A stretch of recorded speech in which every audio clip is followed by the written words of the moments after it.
So, I thought it would be good to do a unemployment update because we haven't done one in a while. This video is part of the Unemployment 1.0 series. That's when the titles are going to come in then. How's it been going? I have been writing on Medium, and if I could show you roughly what's happened to my earnings. Now, here's like a graph, and this is March at the beginning, and what is it now, October. Right, here's £1,000. I've got just over £1,000 for writing in 1 month. That's a lot of money.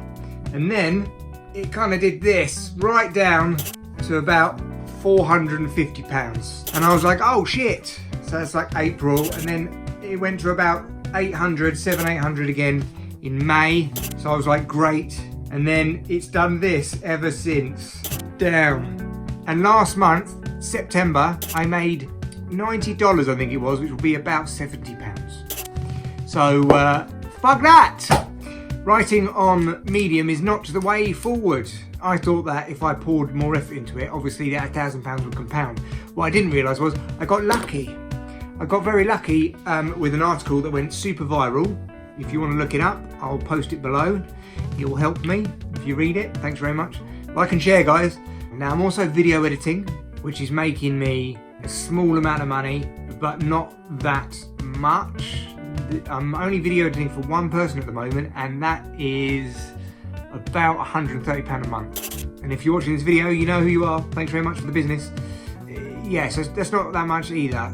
And then there's vocal, which I write on as well, and I've had a few donations up, but that gives me somewhere along the lines of £7 to £20 a month. So really, last month I made about £200, and you know, I pay double that at least for just covering bills and things. Then you've got food, then you've got nursery, then you've got things like your car payments, petrol and phone, gym. I've cancelled one of my gym memberships.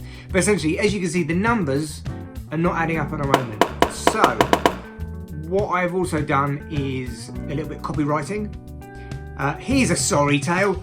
I did a bit of copywriting for a site called Steady Content, I think it was. You have to do a lot of tests to get through it. They passed me. Then there's companies on there which basically say, I want someone to write a blog post about this. And I wrote a blog post about chiropractor stuff, yeah, which is fucking quack medicine anyway. But I wrote it, and then they sent it back to me with amendments, which is fine. That's all part of it. You can have amendments. And then I sent back the amendments, and then they banned me from the site. So job one got banned from the site. And they claimed that I hadn't made any changes. So either I'd sent back the wrong thing, or I did send it back and they just weren't happy with it. Whatever. It got flagged and I got banned. I thought I'd just dip my foot in the waters of copywriting and content writing, and banned. I'm on Fiverr as well, Fiverr and Upwork, and I wrote something about asbestos testing. That made me $8 last month as well. I think Fiverr works in the way that you put what they call gigs up, and then people see, oh, I'll write for you, and then they say, yeah, can you do this for me? Whereas I think Upwork works the other way around, where you almost bid on work.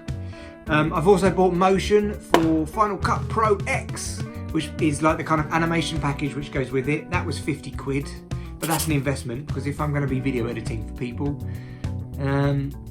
that's what I've got to do. And I've also had someone approach me on Facebook to do podcast editing, which is a walk in the park, and I'm good at it. So let's see where that goes. But most of these things don't lead to anything. Long and the short of it, sums don't add up, as I said, so I'm looking at delivery jobs. I've signed up to Amazon Flex, and I'm going through their DBS criminal checks at the moment, just so then I'm not a skank who's going to nick all the parcels. Hermes I've also made inquiries with.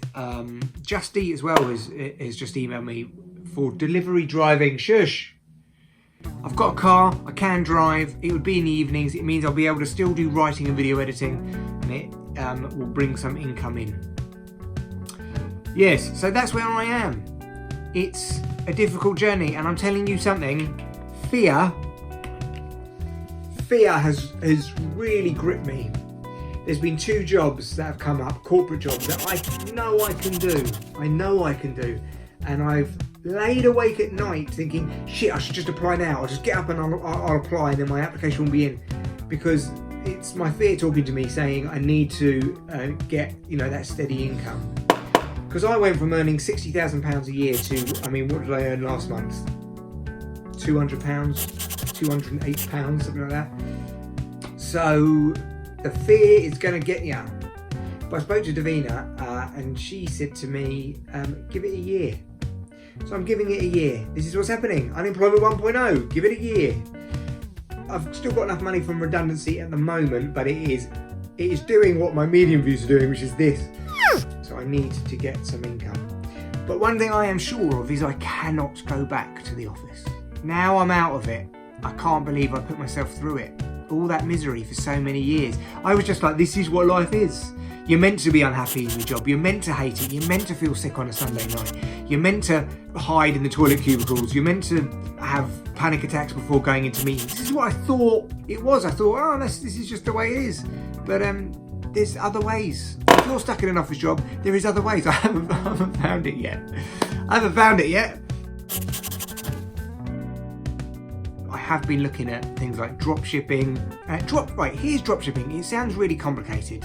All it is you have a storefront like a Shopify website, and you're selling goods that you're getting for cheaper elsewhere, and like on AliExpress or Alibaba or whatever. And then when a customer buys it, Alibaba sends it directly to them. That's it. That's all dropshipping is. And there's so much mystery around it. The problem with dropshipping is loads of returns. Big issue to do with returns that I've heard.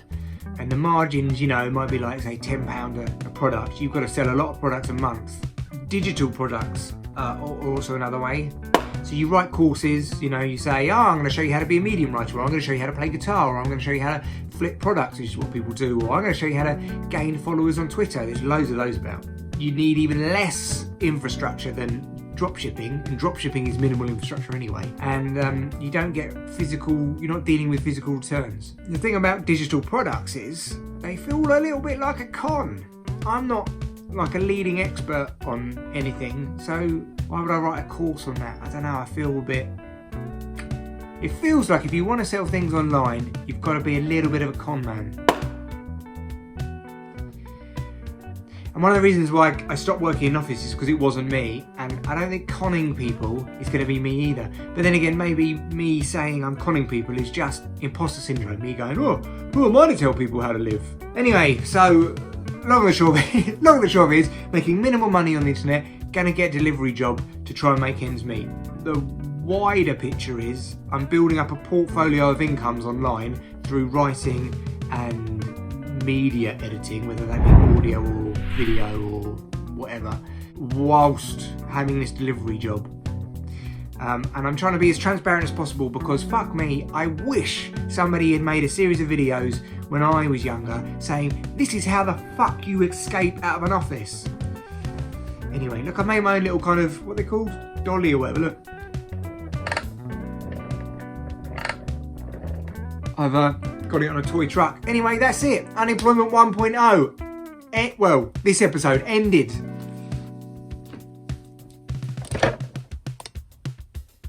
What did you think of the video, Ron?